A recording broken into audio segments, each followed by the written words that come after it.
AWE nos para aqui na San Nicolas, para específico, nos para dilante de refresqueria Pet Stop, of dilante de botica Benu, de centro médico aqui na San Nicolas. Nós para aqui com dois propósitos, com equipo grande, chegando ao final de ano, fortificando o esforço para dar cada bairro na Aruba a atenção que nós estamos apontando e a atenção que nós merecemos. E no caso aqui, nós estamos anunciando que já sabe Baki de Bario, lota riba e terreno de cancha deportivo dilante de Pit Stop e também dilante de botica centro médico. Para nós é importante para nós cidadãos a oportunidade aqui justamente no fim de ano, quando nós tem o costume, é bom costume, que nós fazemos um esforço adicional para ter onde nos casas limpas e nós há direito para a gente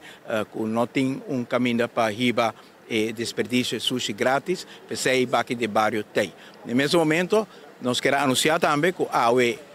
Chawebs aqui, mas coisas que todos nós escolher bairro, já que nós estamos na San Nicolas também para o evento de Baki de Bario Sabra, nós temos uma petição também de diferentes bairros em San Nicolas, entre outros village e AWE, nós estamos visitando com cidadãos de village para junto com o Selimar, junto com o City Inspector, junto com o DOA, dar uma atenção especial na bairro de village. Nós vamos aqui de um esforço reforçar, que nós temos grupo também de Sunrise Coconut Foundation, que também apoiar o esforço de limpeza grande aqui alrededor de San Nicolas, arriba de Sabra. Para nós, isso aqui é algo sumamente importante, é importante que nós temos jovens com o sentido de voluntarismo aqui, apoio também de Total Cleaning e AWE, nós queremos anunciar também que o Tour de Sabra nos está dando uma oportunidade também na uma fundação especial. É fundação para nossa comunidade, que está percorrendo para todo dia praticamente nos concidadãos que têm necessidade de uma ajuda para a alimentação, mas também outro tipo de ajuda não social.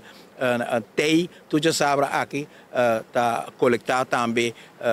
apoio com o Ministério financeiramente para pôr ajuda mais família, maneira que Road Cross de Bisa, botigo ajuda não para não pôr ajuda outro, e conta também para a Fundação para a nossa comunidade, a senhora Van der Biesen está aqui conosco.